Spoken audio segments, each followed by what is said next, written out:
See, we're in the attic. And then it's wet. It's dry. I am done. I'm done. All right. So you guys know in the morning when they tell you when you first wake up, don't check your phone.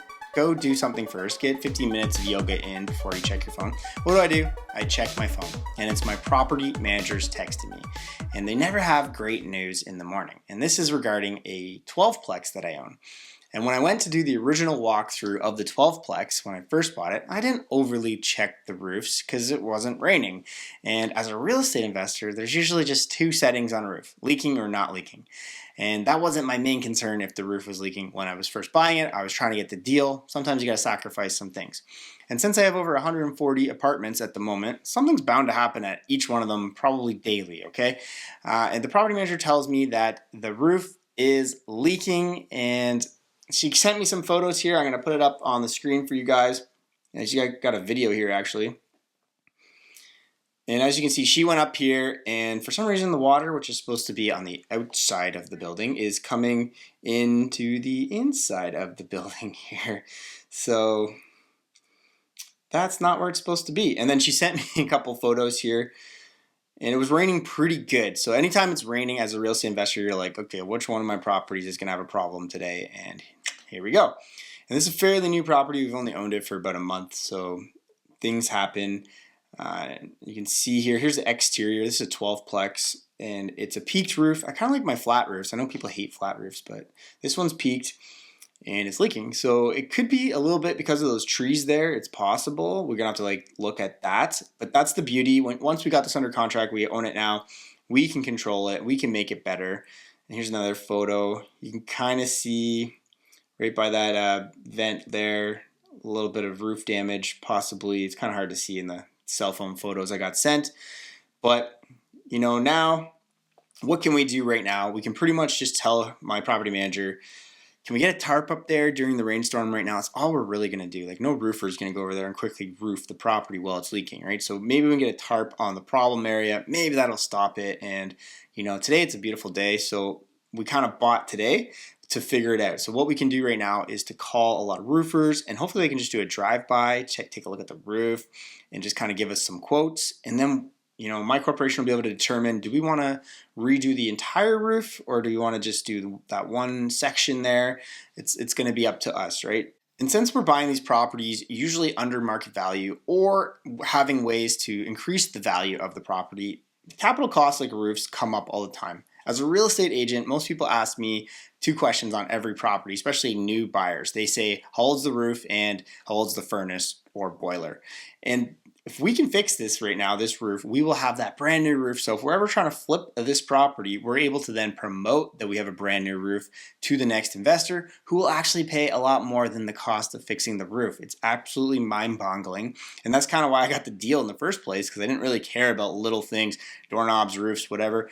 It's all part of the plan. And if you're buying any rental property, it doesn't have to be a 12-plex. You got to have some money set aside for capital costs like this, because guess what? Roofs leak, and guess what? Furnaces break and boilers break. You need that money to go into these costs, or you're not going to be able to operate as a real estate investor. I'm going to show you guys here the interior of this one tenant's place. It's starting to leak, and it kind of sucks because it's getting into the drywall and it's ruining her carpet there. And as a real estate investor, we're obviously concerned that it's not going to continue to leak down into all the units. We want to nip the problem right in the butt as quickly as possible. So that's why we get the tarp up there to solve this.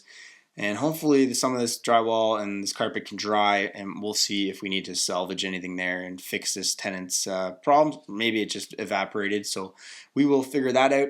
But then I thought, okay, so this property is about an hour away, but it did rain in my city too. Maybe I'll message my local property manager here, because we have two right now. And let's see what she said. I said, hey, did Wellington leak today? And she said, nobody called, but we did have a huge problem in Ingersoll, which is a completely separate property. Basement of bar backed up with about 1.5 feet of water, and bar carpet was all wet too. Plumbers were there at 4 to unclog the main sewage drain pipe. Water heaters were swimming. And it's like, why did I even ask? Because there's always going to be a problem, right? So at least she was handling it, and I didn't even have to deal with it. But I was like, hey, anything leaking? Because it's raining pretty good. And again, that's what always happens on a giant rainstorm. Something comes up at your rental properties.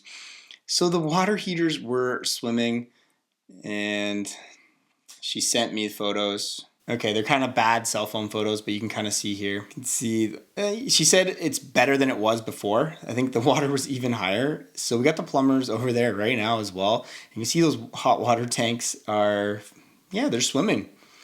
That's not fun.